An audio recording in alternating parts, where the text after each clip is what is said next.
Welcome to the Hmar Mobile Tech channel. What you see in this shot here is something that I'm working on. It's a new series that I'm going to be adding to my channel.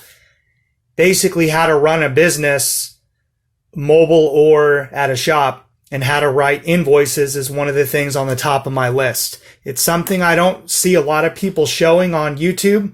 And if they do, I don't really think that they do very good detail like I'm going to show in this video. So the first thing that you need to get are these GT3870 invoices, these auto repair orders. You can get them from Walmart, Amazon, you can get them anywhere. And they come in a pack of 50 and they're 3 parts, okay? And this is important because when you have a 3-part invoice, what you'll have is you'll have the original for yourself, and then you'll have the yellow copy for the customer, and then you'll just have a spare copy, the event that you make notes and don't have a photocopy in a way to copy it and give the customer another invoice when you do updated notes, like when they drop off the vehicle and you find other problems that you didn't know before, and then you want to make sure that they get a copy of that as well. It should be the law in any state in the United States. So for here in California, you do need to make the customer aware of any changes in the estimate, and any notes that you have, any findings, anything like that need to be documented. In California, it's the Bureau of Automotive Repair that governs and protects and basically will do investigations and things like that. So you really want to have neat, detailed invoices with as much information as you can. Another thing that I want to point out is to get one of these pilot pens that are these precise V5 RTs. These are very nice for writing little. And on these small invoices, you don't really have a lot of space. And you can buy bigger ones, but these are the ones that work for me. So I want to show the details on this invoice. So this is a repair that I just did on a 2004 Nissan Frontier 3.3 liter.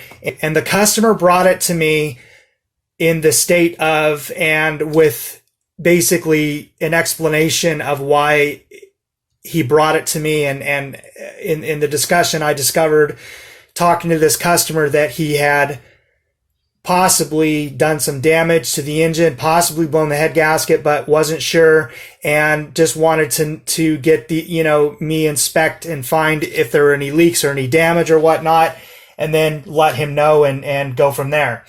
And so this is how you write the invoice. Every invoice is going to be different. This invoice is not a catch-all for every single invoice, but it gives you kind of a rough idea on how to do it.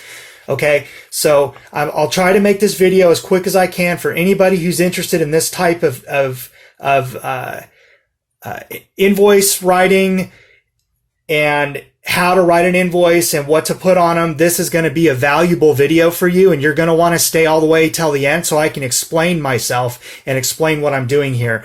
So please forgive the boringness of this video. I just think that this can really help some people if they don't know how to do this, and I'll be as quick as I can. So basically at the top left, you see that I have made a list of all the parts, okay? So it shows a part number, it shows the quantity, part number, and the type of part, and then the price. This is before tax. So I list all my parts. Then I'm going to write down underneath, all parts new, customer received all the old parts, no towing, no rental car, no mobile service included in the warranty. If you don't want that on there, then don't write that on there. This is just what I do, and I don't offer any of those things to anyone, and I want to make myself clear because I don't want to put myself in a situation where I owe the customer something, and I don't want to end up owing that to them, or I want to make myself as clear as possible. The next thing I write is that all warranty work must go through me, and then I put down warranty is non-transferable. Then I put my job notes, and it doesn't have to be in this exact order. This is just the way that I wrote this invoice today to make this video, which is actually going to be going to a customer, and he will actually be signing this, and he'll be taking this home. So this will be his copy of the repair. Okay. You do not give out your invoices from your commercial accounts or wherever you buy your parts. This serves as the receipt for parts and labor all in one, just in case anyone was wanting to know that. Then you write your job notes disclaimer, and then I wrote another invoice when I originally took this customer in to look at his vehicle. We had a long discussion about everything and possible blown head gasket, possible damage to the engine, cylinder block, cylinder head, whatever. He overheated it. I need to make sure I'm very, very careful about how I proceed with these repairs, especially in this situation, because I do not want to go to court. And this is one way that'll prevent you from having issues with the customer, issues with your state licensing or county or city agency for doing auto repair for money as a business, that you can stay out of, basically protect yourself and document. And then this is just, you just need to do this. So this is a CYA yourself in every way possible. And you'll see by how I've written this invoice that I'm serious about that. If you're going to do auto repair for money, you need to have good invoices. You need to be clear. You need to have these things documented. So getting on to the next part, I did write another invoice, and that is something I just, it's kind of messy and I don't want to show it. In another video, I did show how I started writing it, but it's really up to you how you want to write your invoices. But as long as all the information is on the invoice and the customer signs it, then that is a legal document. Okay. So, one thing I wanted to note is that before it says, prior to any of my repairs today, customer stated that he overheated the engine, and then I scanned the onboard computer and got a P0328 fault code. This is very important because if they try to blame you for it later, you're not going to have to fix it for free, and you're going to say, no, Mr. Customer, I wrote it on the invoice. So there isn't anything you can say to weasel your way to get me to do this for free. I'm not going to scan your I'm not going to go and do a diagnostic and do an inspection and check it all for free and do it all and fix it and all that. So you want to make sure you check for any other warning lights as well. These are going to be videos I'm going to post on my channel so I can be more clear to make other videos that can help reference to what I'm doing here, and then you'll be able to kind of see how I do these things, and everything will make more sense as you watch all the videos. Okay, so then I wrote down, I found no evidence of a blown head gasket, performed a block test, very, very important, and a visual inspection, found no evidence of a blown head gasket. But you want to say, however, or something to that effect. You just want to word it properly so that you can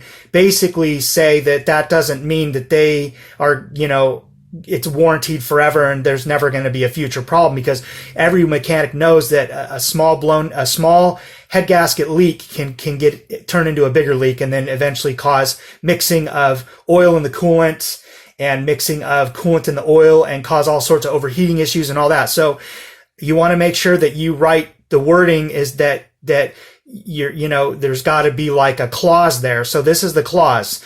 However, I am in no way responsible now or in the future to repair truck at my expense, compensate customer, or pay customer money damages as a result of customer neglect, part failure, or head gasket cylinder head block damage or leaks.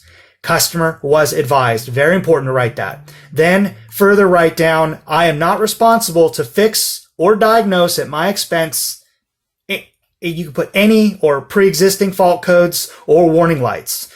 And then you can put down another note if it has any body damage, and it doesn't have to be in this order, but you can write down note, minor scratches on driver's side door and passenger side rear door, pre-existing body damage. And then over here it says, I am not responsible, customer was advised. Very, very important that you write these things on there. You will understand, if you ever go to court, you will understand why to write all these things on your invoice. And if the Bureau of Automotive Repair wants to see your invoice and you've got this stuff written on there, you are going to you're going to have a new friend right away. Okay. They're going to love you and everything's going to go smooth. Then up here, you put all the vehicle information, as you can see here, and then you write the estimate and make it easy and understandable for the customer to read, or for anyone who's reading this that isn't a mechanic. You wouldn't want to put R&R. You want to put remove and replace, thermostat housing with gasket sealer, radiator cap, Nissan approved coolant, 2 transmission oil cooler hoses with new hose clamps. Be very specific and do everything that says on your invoice to the customer's vehicle. Do not be fraud with them. Do not lie. Don't cheat them. Do the work. Then I don't think I need to explain that. I think it's just, if you're going to be in auto repair, you're going to be working for the general public. and you're going to be a business owner, you need to be honest. You want to have a future in auto repair, and you don't want to have lawsuits. You don't want to be taken to small claims court. You don't want to have these issues. So do what I'm showing you. Then you write down your complete estimate for parts, labor, tax, total estimate. Put down the labor, put down the parts, put down the tax, put down the total. Anything else that doesn't apply, put all zeros. And then I always mark, if you're going to use these invoices, this is how you're going to do it. I always mark cash and charge, no checks ever. Don't mark that box. Never, never, never mark check box. That will get you into trouble. And then I always put flat rate, because then I don't have to write my hours, how many hours I did, whatever like that. I can just, it's a flat rate, labor, everything's flat rate. And then I always put down return parts, and that's why I wrote over here, customer received all old parts, because I marked that. Okay. Now I've written over the invoice, and here it just says, I request a written estimate and final may not exceed this amount. And then I marked down this amount includes a zero charge, which is required under state of California law. So that's how I always mark them. I mark a X there and a mark a X there, and then that's how I fill it out. The warranty goes like this. All parts listed above, 12 months. This is how I do my warranty. You could write yours differently. This is how I do mine. Parts plus labor, 7/18/21, which is today's date, or the date that I wrote this, and the mileage, and you put an or. Very important to put the or. And then I always like to highlight that where the customer is going to sign and just date it for them. I never sign it for them. I just highlight it so that it's easier for them. Their eyes will gravitate toward these two highlighted lines, and they'll sign them both, because I always got to tell customers to sign them both. This part here says that you are entitled by law to return or replace parts except for these parts unless you initial here. And then also says estimate good for 30 days, not responsible for damage caused by theft, fire, acts of nature, blah, blah, blah. This line right here basically says that you are allowed to drive their vehicle for the purposes of testing and doing your repairs related to this, what you're doing here. And then the other things that I just mentioned. And then this here is your authorizing. You want them to authorize the estimate. Okay? So I hope I was clear. I hope I didn't move around too much. And I'm really sorry this video came out to be as long that it is, but I think this just needs to be said. And people who do these types of things need to make sure that they're writing their estimates the right way.